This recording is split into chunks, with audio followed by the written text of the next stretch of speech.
Hey everyone, welcome back to the channel. I'm with Men in Black International hitting theaters this week, and I thought this would be the perfect time to stop and review all three of the original Men in Black movies.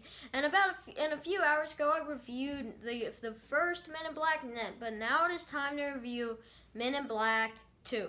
So let's get into this. So starting off this review, I just want to say this is a huge step down from the first Men in Black. Now, I know a lot of people are going to try to defend it because it's still, of this day, there's a lot of funny elements that make you laugh as well as a lot of good elements.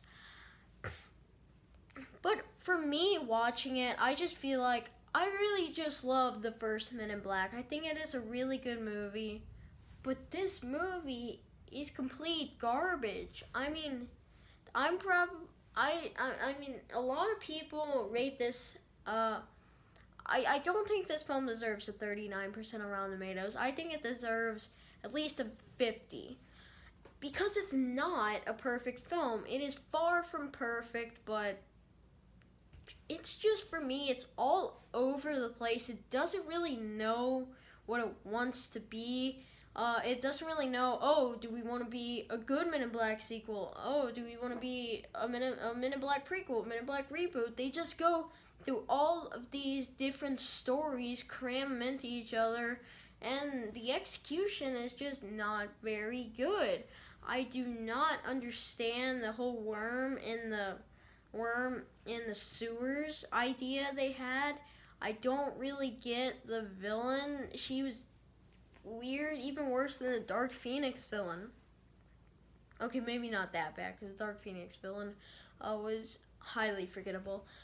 I just felt like I wanted a little bit more from Men in Black. Coming off of the first I wanted a little more from Men in Black 2. Coming off of the first Men in Black, it had a giant hole to fill. With Men in Black 1997 slam dunking in theaters with over 92% on Rotten Tomatoes, Men in Black 2 had a big hole to fill in. And considering the fact, I can actually see why they would have kind of a struggle with this one. I see why this one ended up being worse.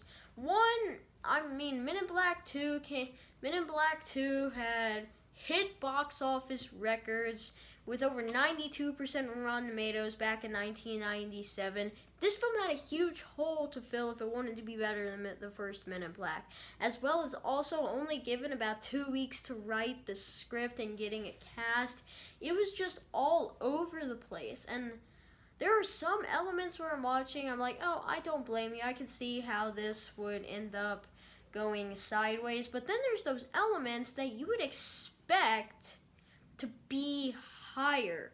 I was very disappointed with this movie. So my final score, I was just very disappointed with this movie. I wanted a lot more than we got. So my final score, it's going to come down to 2.5 out of 5 stars. I just really was disappointed. And my number score, I'm going to go with a 5.5 out of 10. I just did not understand what was going on. The whole film, I was just like, okay, so where are we in the plot line? I was just lost. So this film so far is the worst on this list. Anyway, thanks for watching. Go ahead and comment down below. Tell me what you think of Men in Black 2. Also, go ahead and check out my review of the first Men in Black up in the description. Anyway, thanks for watching, and peace out.